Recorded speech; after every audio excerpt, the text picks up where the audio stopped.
But I thought Saint Anne, it just showed me that God sends you the child to the perfect parent. I'm the perfect mom for my kids. He wouldn't give them to me if he didn't know all my strengths, but also my weaknesses.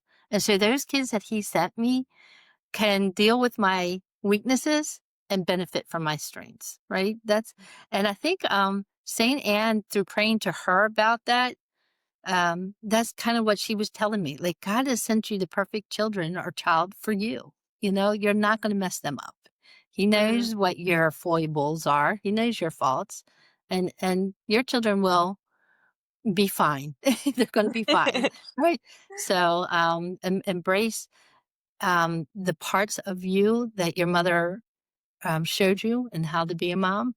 Add to that your own personality, and you are the perfect mom for your children.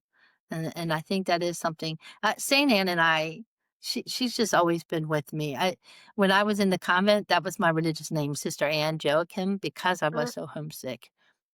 And so I Oh. took Jesus's mom and grandmom and granddad as my patron, and that's my religious name because I was praying to them so much, to like, please help me deal with this homesickness. I understand that it's a good thing I'm a homesick.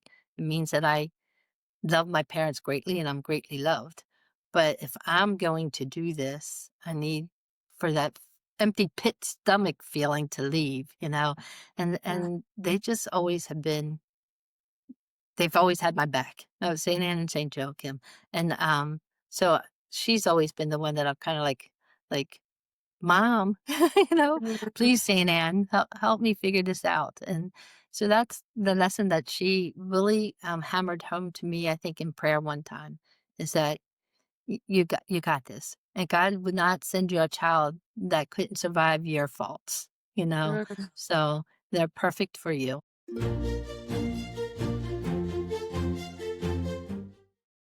Hello, and welcome to another episode of Saintly Sidekicks.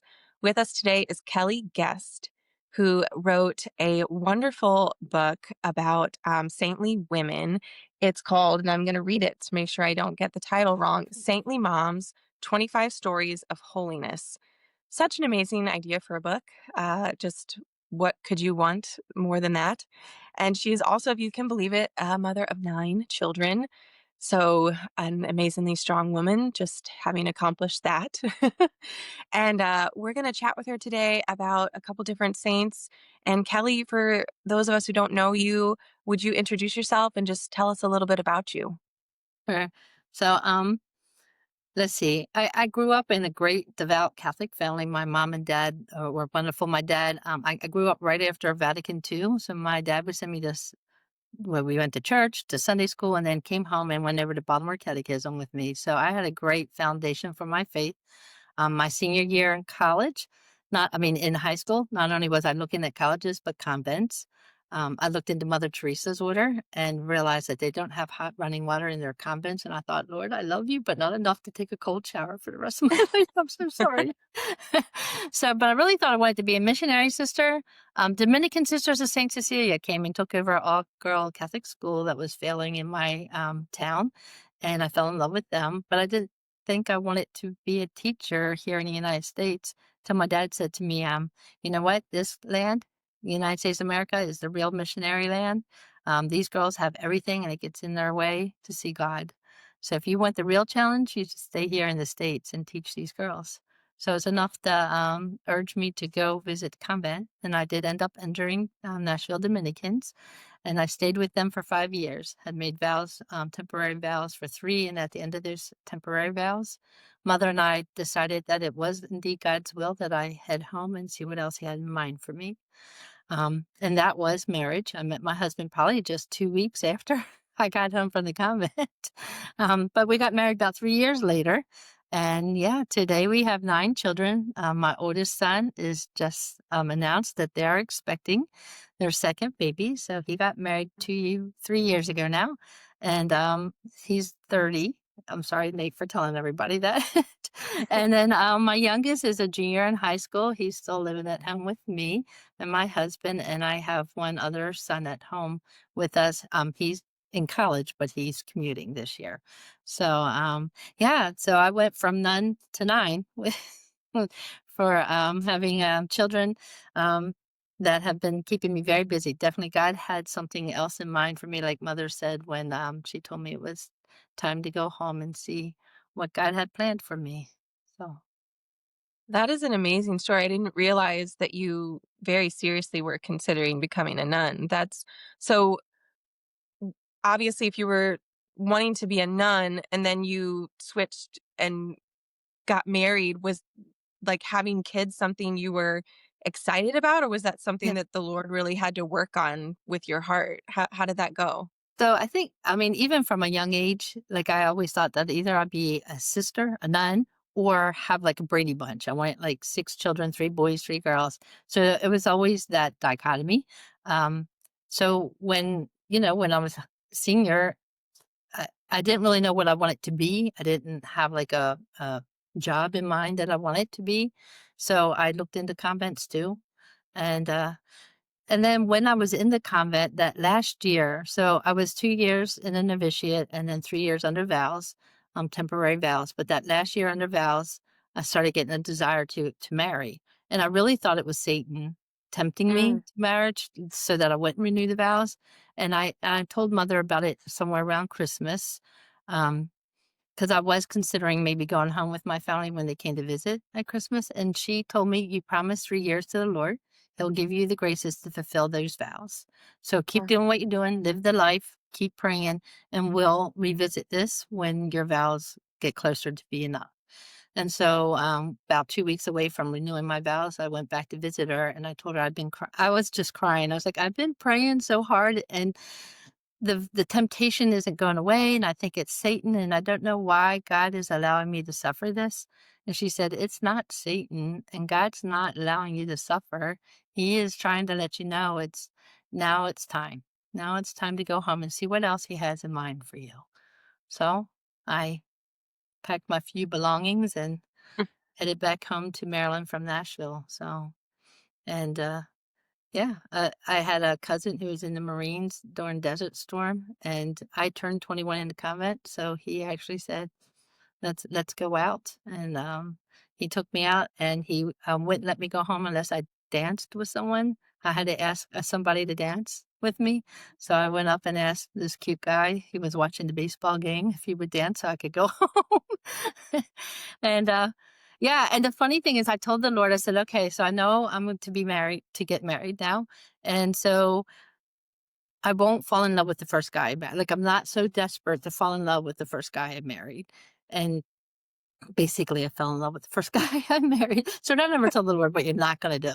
So, but, yeah,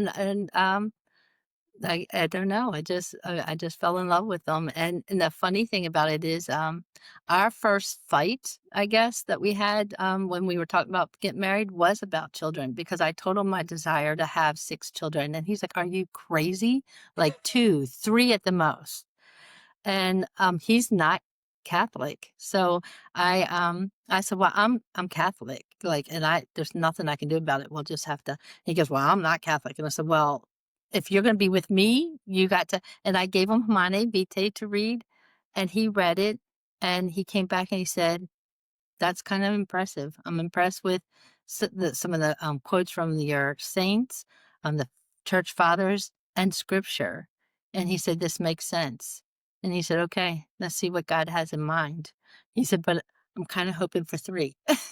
So, and now I tell, I do baptism classes, and I always tell the couples that come for that, "Pray together. You have to pray together as a couple because, like, I was praying for 6 children, and my husband was praying for 3, and we weren't praying together, and God answered both our prayers. So I got my 3 boys and 3 girls, and then he got 3 more, so we have 9. So it's really important to pray together. Oh, that's too funny. So is he did he convert or is he still of a different faith?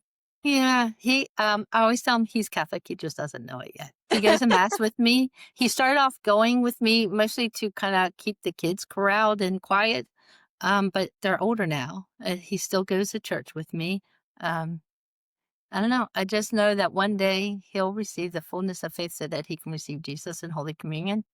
But right now, he hasn't accepted that gift. So we'll see That what God has in mind. It reminds me a little bit of, Saint Monica and her just having to continuously pray and give it to the Lord. I do think that that's the best way to lead somebody to Christ. I know my dad was, of a different faith when they got married, and she said, "I'm raising my kids Catholic, but, you can support that, but you don't have to convert, obviously, but you need to support that." And so he would come to mass with us, and I think when I went through my sacraments is when he said, "I want to fully be immersed in this and I wanna convert." So I I really admired my mom's way of doing it though, because she didn't, pressure him or put, like, an ultimatum on it. It was just, "We're raising the kids Catholic, and that's the only thing I'm gonna stand firm on, and you do your own journey however works best for you." And I think that sort of allowing him that space is what allowed him to eventually get there. I think if he felt like he was being forced into it, he would have fought it, in a very different way. So I admire your Saint Monica like patience and prayerful way of going about it. I think Well, that sometimes I'm more patient than the others because yes. because I thought my husband might do the same thing. Like, oh, once the kids start receiving their sacraments, and surely he'll want to also. And my ways aren't God's ways, so we just keep waiting. And the kids are praying, and I'm praying, and he knows that, which might kind of what you said about like put up a little bit of resistance. Maybe that's Mhm, part of it. So, but I know God can break through that free will that he gives us. So whatever Paul might need for mhm. God to enlighten him, God will in time. He'll be able to break through that. And we'll see what happens. I know he doesn't mess with free will, but he knows what attracts us and what speaks to us. And he can break through that, I think. So we'll wait and see what God has in mind. Absolutely. And when did you write your book? How like at what point were there kids like all at home, or I forgot to look at the year of the Yes. publication. So all my kids were home. That some were in college.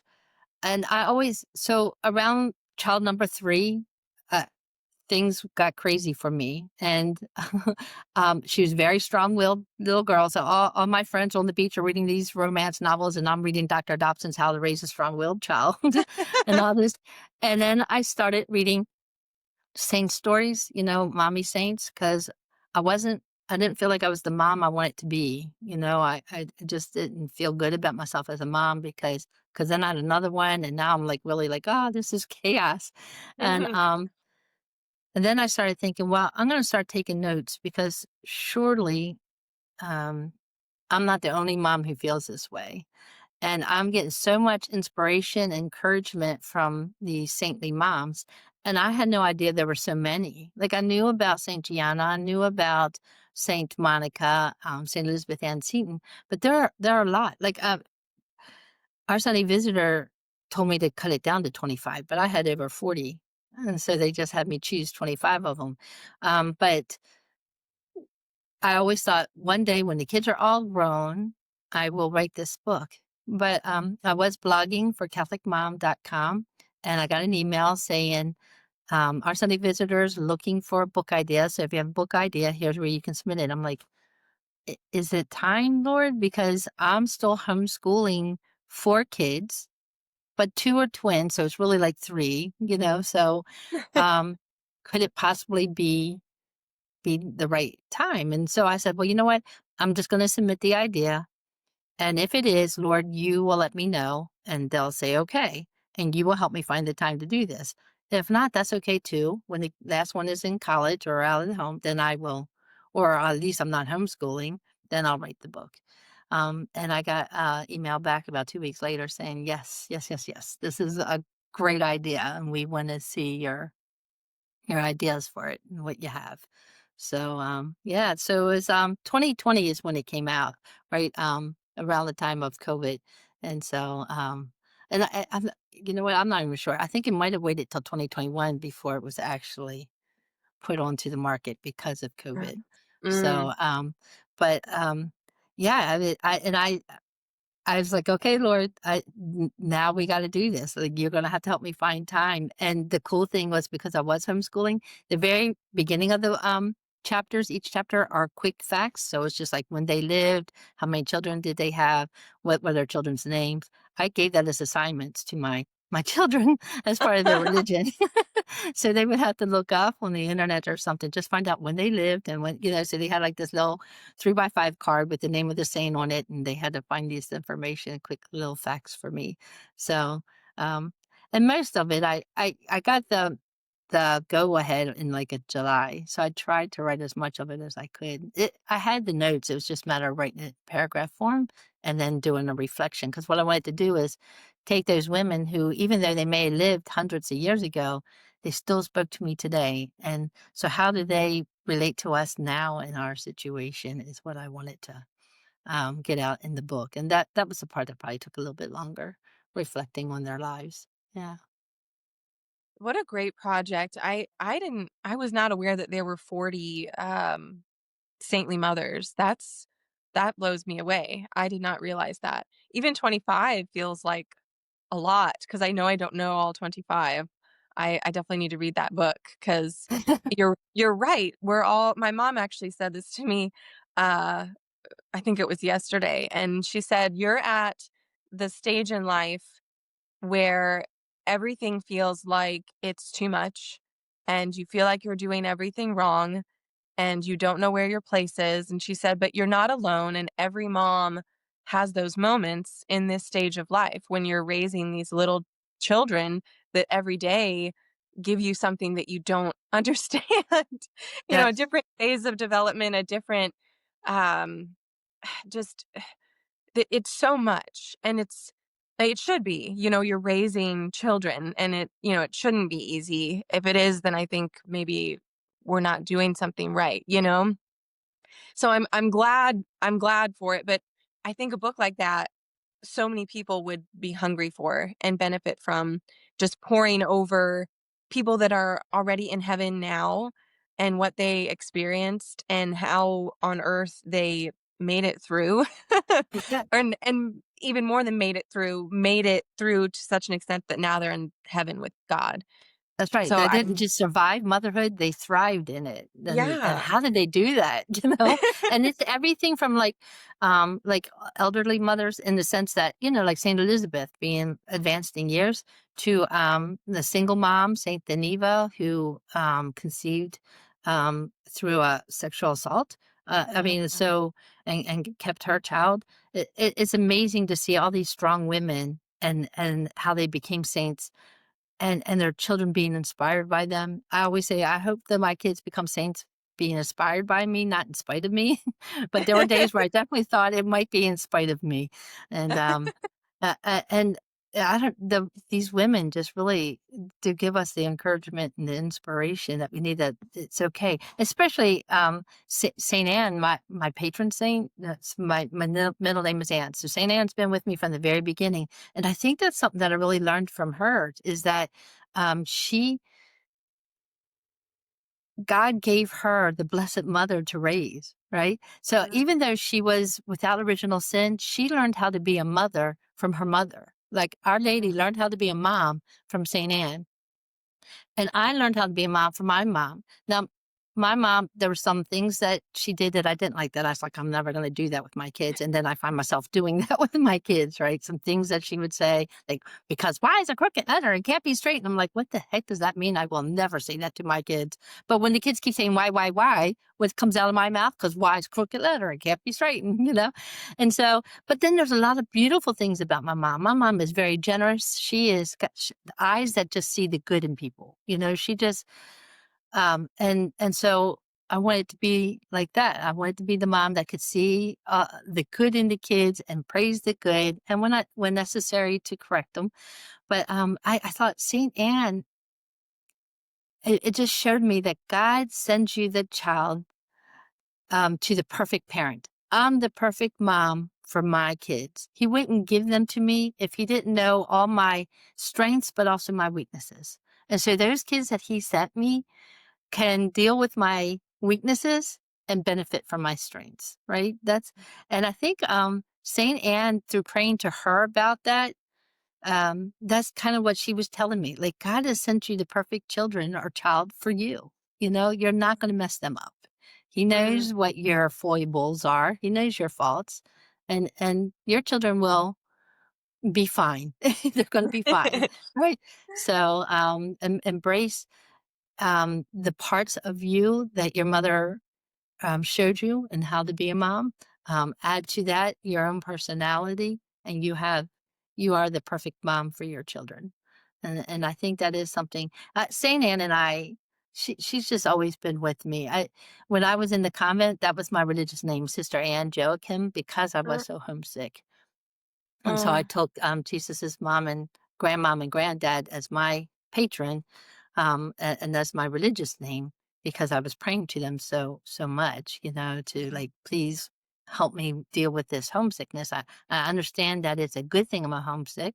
It means that I love my parents greatly and I'm greatly loved.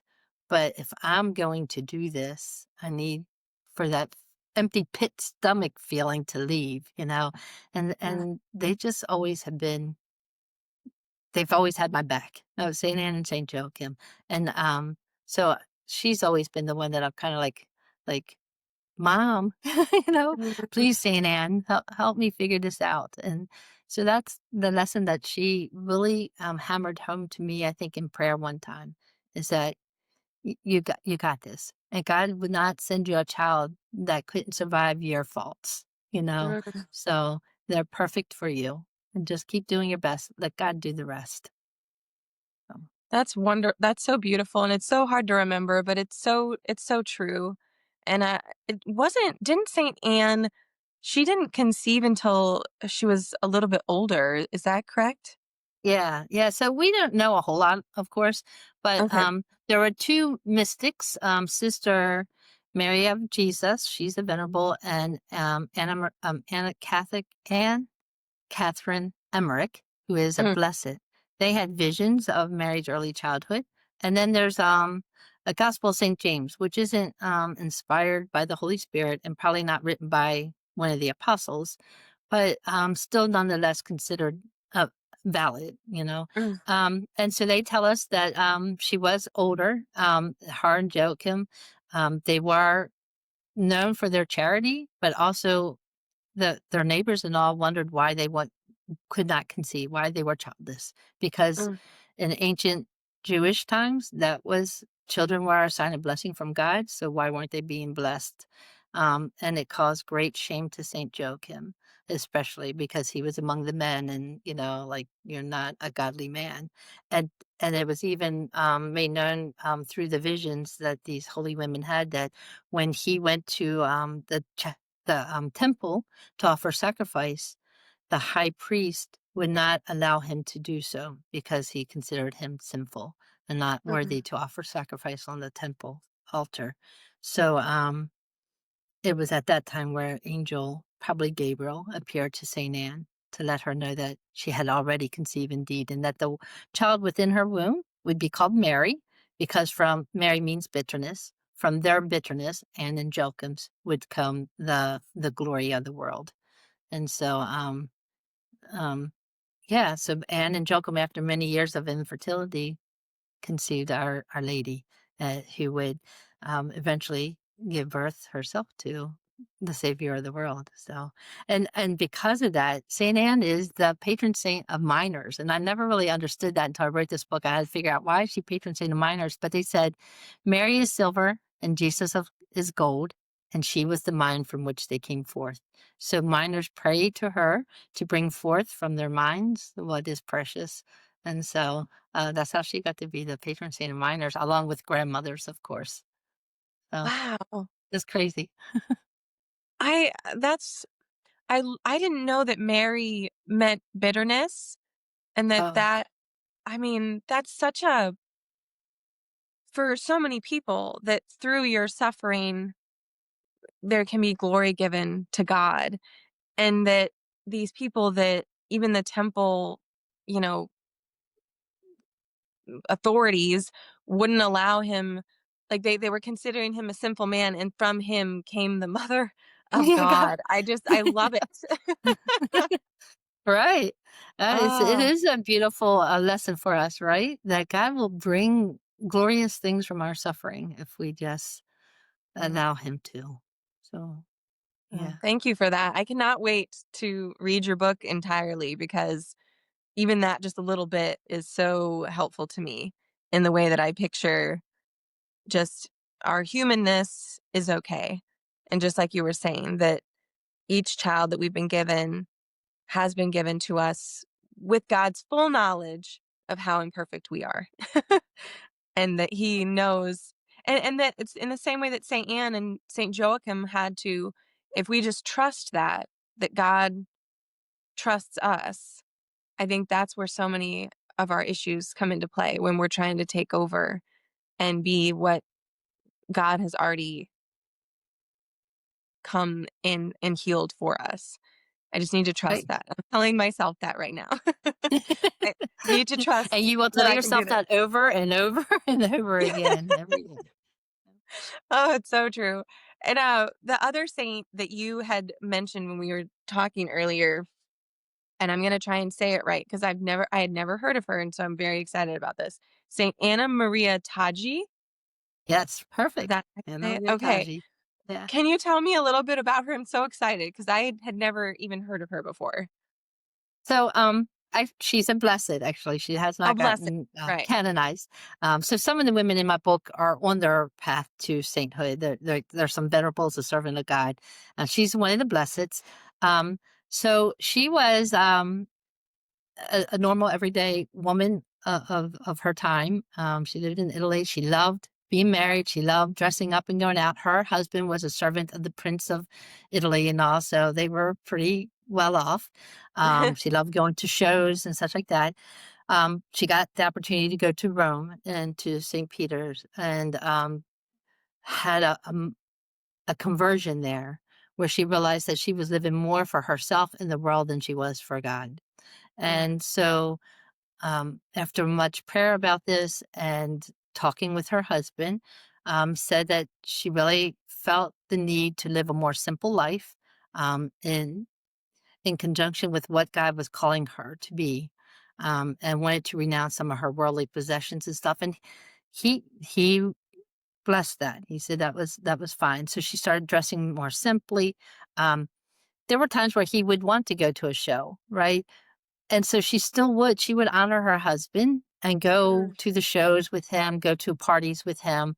But for her, that was more penance than like fasting. Like she found more joy in fasting and offering sacrifices than she did. So her real sacrifice was going with her husband to these parties or entertaining or but, and she's a mystic, like, she had, like, this, like, orb about her, which allowed her to be able to read hearts, to be able to see mm, into the future, to be able to, know past sins and such, mm, but that is not at all like, that is not a gift I want, that is not what attracted me to her at all.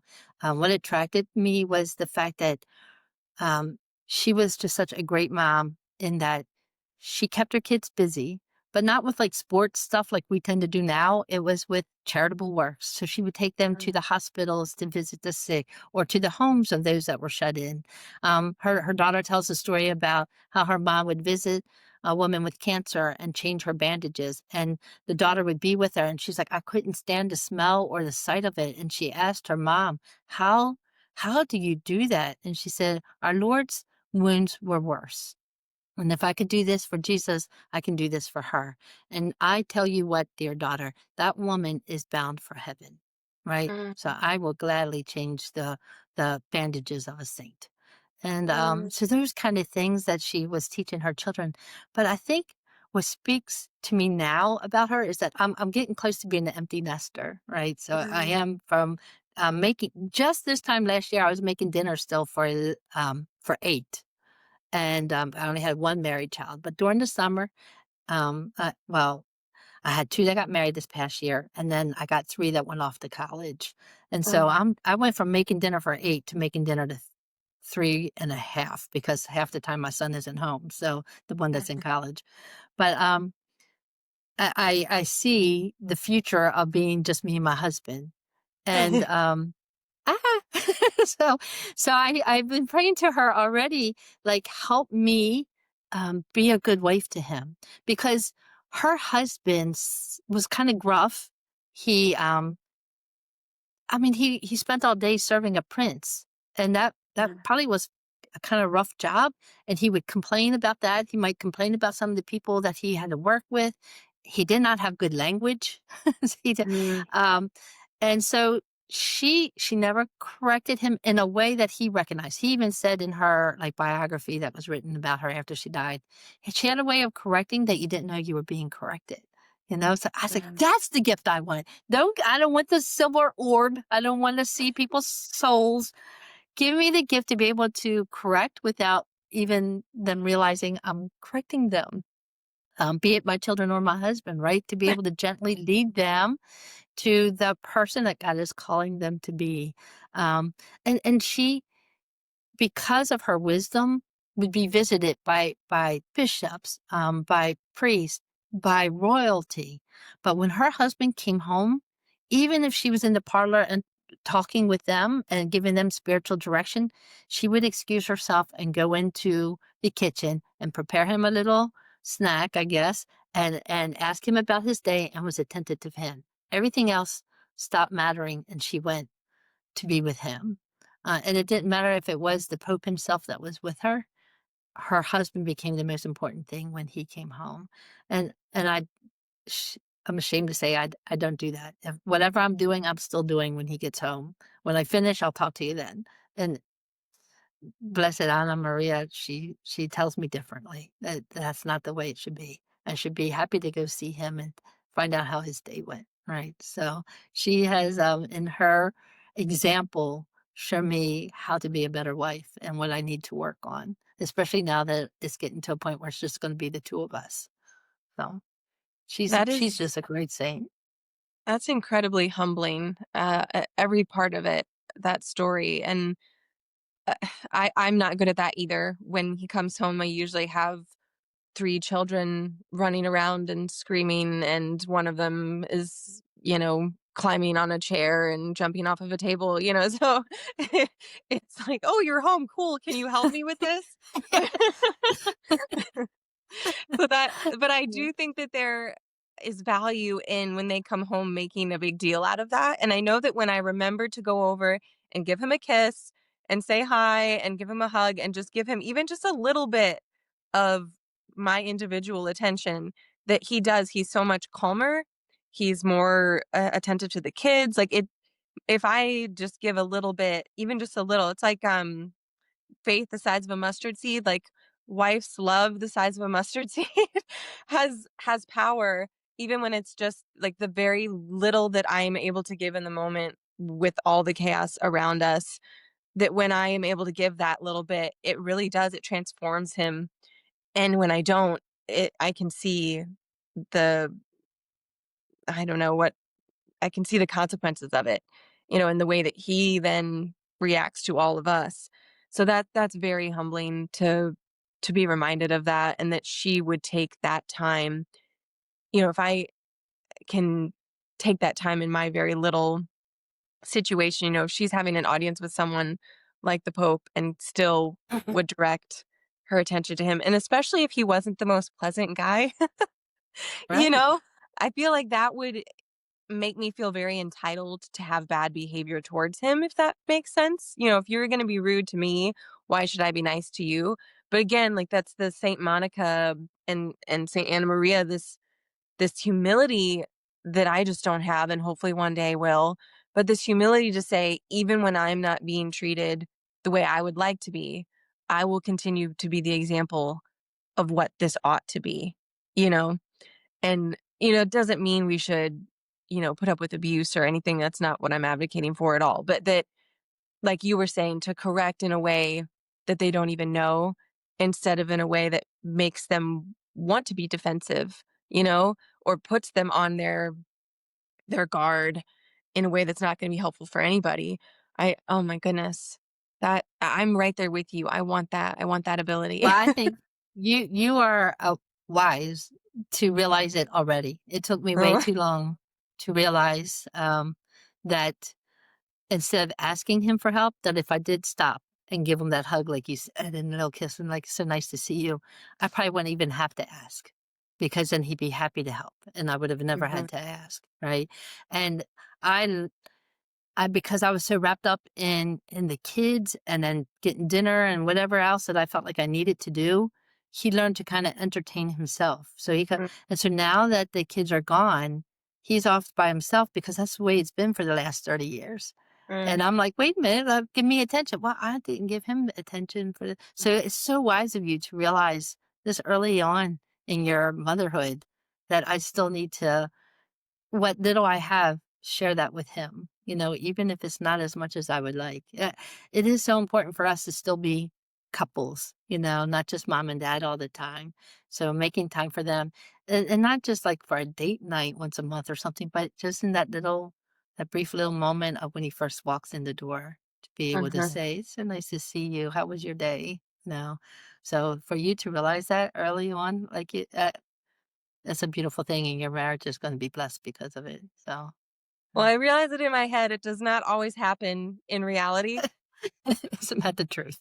Yes, it's so uh it's a bummer that it doesn't happen every time because I think if I did, we would have like a completely different week. If every time he came home I at least gave, just that amount of attention, and hopefully one day I'll be able to give more, but it is, like you said, it's hard, it's really hard because some days I'm ready to just, fall over and, I wanna be taken care of, it's like, "Somebody give me a hug, I At feel so at least overstimulated." at least a mommy timeout. Can mommy have a timeout? Yes. I just wanna go to my room for a little while. It's so Yeah, true, and so I he get comes it. in the door and I'm like, oh, like, to work up the, courage and just like willpower to go over and give a hug and a kiss when I'm already like, everyone's touching me all day long. So but when I do, it's good for me too. It helps me, it resets me, it bonds us a little bit. And like you were saying, I probably wouldn't have to ask for half the things that I do if I gave that little bit in the beginning. I believe that. Yeah. Oh, that is amazing. So when you were like researching her in the biography, did it talk about like how she corrected so that they didn't know, or was No, that I just something know, they meant right? to? No, they didn't know. They didn't say. Oh, No. bummer. Well, it's So, probably different for everyone, though. I would guess is because she probably figured out how to do it. Because if they don't know it's happening, it probably has to be tailor made for that person, right? right. And it couldn't be a one size fits all. So maybe that's what we'll focus on is our individual people that that we Yeah, need how we to. how we speak to them. Yeah. Yes, because everyone has a different love language for sure. So that's what I'll contemplate. Thank you so much. This whole conversation has been so helpful for me. It's given me so many things to think about and pray about, and I'm so grateful that you wrote that book, especially since it sounds like it was during a time that was not just this, "Oh, I'll just write a book," You had to make it work. So thank you for that. Well, thank you. Thank you for supporting it. I really do appreciate that. And I really do. These women really do give us encouragement and inspiration in our motherhood. And I needed that. I still do. I still Mm, need the example of holy women. And, in the convent, there were so many saints that were religious and all. And when I came home, I was like, mm, surely there's some mommy saints that can help me with this. And the church really has recognize the holiness of motherhood and some very holy women. So, I was glad to find them, and I'm glad to be able to share them with other moms. So